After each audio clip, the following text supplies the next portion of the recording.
My name is Hajra Ahmed.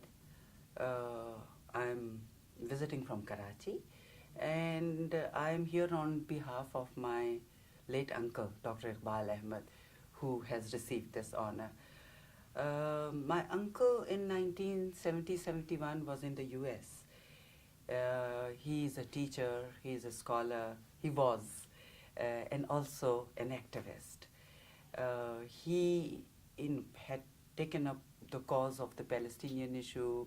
He was involved in the Algerian Liberation War. He actually fought in that war, in the Algerian Liberation War.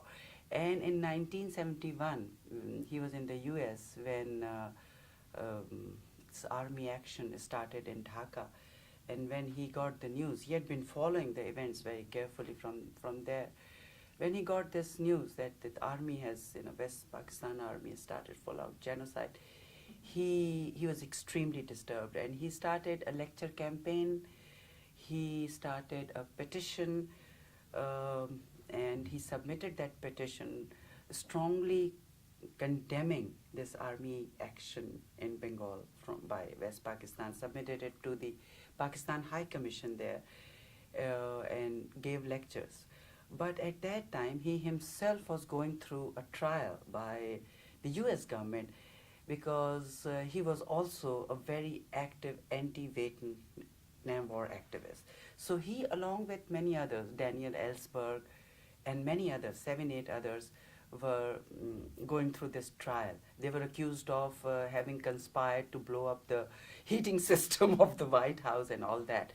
So he was going through a very tough period himself at that time and didn't really have much time. But in that time, he really mobilized public opinion over there. And that was the time when even the US was not really condemning this.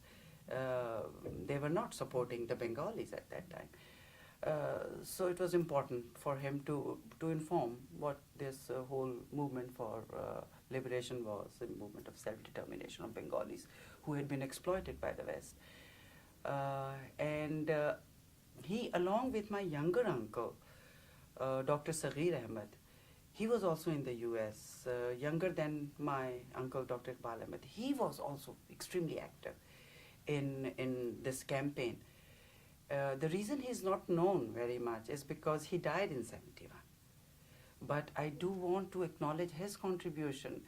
He was only 31, and he was an activist. He lectured intensively. He wrote condemning this war very strongly. But because soon, he died in an accident, very unfortunate accident at age 31. But he, along with my uncle, did a lot, and that's the contribution that Bangladesh has acknowledged. And he died in 1991. He moved to Pakistan 7 years before his death, and he wanted to set up a liberal arts college there in Islamabad, but he was not able to do that because of all the problems that he faced from the government.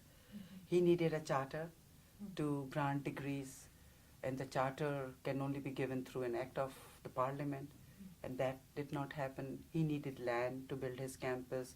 The land was not given. It was given, then taken back, and lots of political issues. He used to write a weekly column in Pakistan, very, hard-hitting against whichever government was in power. If they were not doing right and their policies were not right, he would write openly.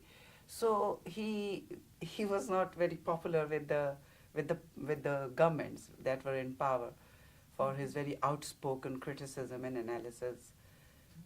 So he was not able to really set up this college, and then rather suddenly he died in 1991. I feel, my uncle was not a man who valued these honors and symbols and prizes very much.